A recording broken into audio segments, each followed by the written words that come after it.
বিসমিল্লাহির রহমানির রহিম। সম্মানিত সুনাগরিক করদাতাবৃন্দ, আপনাদেরকে সালাম এবং শুভেচ্ছা।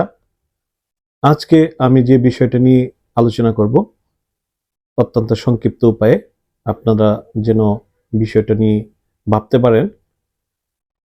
আমার কাছে অনেক সময় অনেক ব্যক্তি এই কথা জিজ্ঞেস করেন, ভাই আমি ব্যাংকে একটি এফডিআর করতে চাই, একটা সঞ্চয়পত্র করতে চাই, অথবা আমি একটি জমি বিক্রি করতে চাই, এরকম প্রয়োজনে আমার টিন লাগবে। আমরা তাকে এই উপকারটুকু করে থাকি। তারপর উনি এসে আমাকে বলে, ভাই সাব রেজিস্ট্রি অফিসে আমাদেরকে যদি যাই তাহলে একটা অ্যাকনোলেজমেন্ট স্লিপ চায়, জমি রেজিস্ট্রেশনের ক্ষেত্রে ব্যাংক একটি অ্যাকনোলেজমেন্ট স্লিপ চায়। এটা কোনো রকমে আপনি নীল ট্যাক্স দিয়ে, যে শব্দটা আসলে আইনে নাই তারপরেও ওনারা বলে থাকেন যে নীল ট্যাক্স দিয়ে আপনি করে দেন। এই ভুলটাই আপনাকে ভবিষ্যতে সংকটে ফেলবে। চিন্তা করুন, আপনি নীল ট্যাক্স অর্থাৎ কোনো ডাটা ইনপুট না দিয়ে একটি আয়কর নথি তৈরি করে জমা দিলেন আপনার, কিন্তু এনবিআর ভবিষ্যতে যখন আপনার এই টিএন এর উপর কাজ করবে, অর্থাৎ আপনার রিটার্নটা পরীক্ষা করতে যাবে, অডিট করবে, তখন দেখতে পাবে যে আপনার এখানে কোনো ইনপুট নেই, কোনো কিছুই নেই। তারা যদি মনে করেন যে আমরা একটু তদন্ত করে দেখি, তাহলে অবশ্যই ওনারা আবিষ্কার করতে পারবেন আপনার সম্পদ।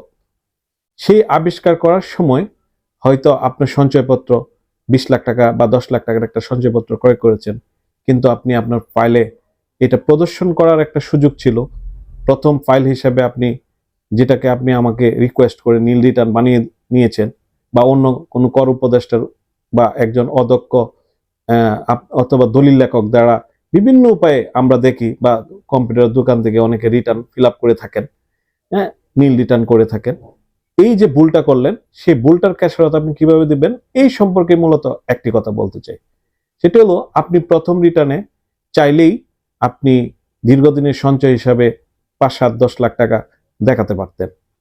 পরবর্তী বছর এই টাকাটাই, বা যদি একই টেনিয়রের ভিতরে আপনি রিটার্ন এবং সঞ্চয়পত্র করে থাকেন, এই বছরে আপনি চাইলে একটা ব্যাখ্যা দিতে পারতেন যে আমার দীর্ঘদিনের সঞ্চয় থেকে আমি এই 10 লাখ টাকার সঞ্চয়পত্র বা এফডিআর করেছি। এটাই কিন্তু নিয়ম, কিন্তু আপনি এই কাজটা করছেন না, কারণ আপনার যিনি উপদেষ্টা, বা আপনি খুব এটাকে সহজ এবং আইনের একটা হালকা জিনিস মনে করে আপনি এই ভুলটা করছেন, যার খেসারত আপনাকে আয়কর বিভাগে ভবিষ্যতে তদন্তের সম্মুখীন হলে দিতে হবে।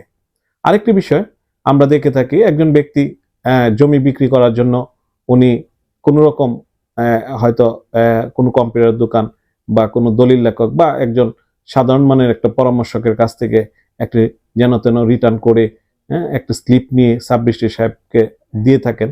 ওই দিয়ে থাকার বদৌলতে সাব রেজিস্ট্রার সাহেব এটা রেজিস্ট্রেশন করে দিয়ে থাকেন। কিন্তু আপনি একবার ভেবে দেখেন তো, আপনার যে সম্পদটা মূল্যবান, প্রায় 50, 60, 70 লাখ টাকা মূল্যবানের একটা সম্পদ, আপনি যেটা আপনার পৈতৃক সূত্রে প্রাপ্ত অথবা ক্রয় সূত্রে অনেকদিন আগে কিনেছিলেন, সেই সম্পদটা আপনি ফাইলে দেখানই নাই, কিন্তু বিক্রি করে দিয়েছেন। বিক্রি করার পর এই টাকা দিয়ে আপনি এমন কিছু করলেন যেটা আপনার ট্যাক্স পেলে দেখাতে বাধ্য।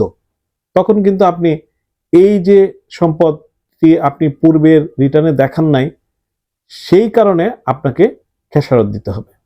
তাই আমি মনে করি এরকম ভুল আপনার করা যাবে না। আপনার আয়কর নথিটি অবশ্যই তথ্যভিত্তিক, আইন ভিত্তিক করতে হবে। যেন তেন উপায়ে আপনি কাজটি করলে এই ভুলের খেসারত বা মাসুল আপনার লক্ষ টাকা ট্যাক্স ও জরিমানা দিয়ে দিতে হবে। আমার কথাগুলো যদি আপনাদের উপকার হয়, আমি খুব খুশি হব। ধন্যবাদ সবাইকে।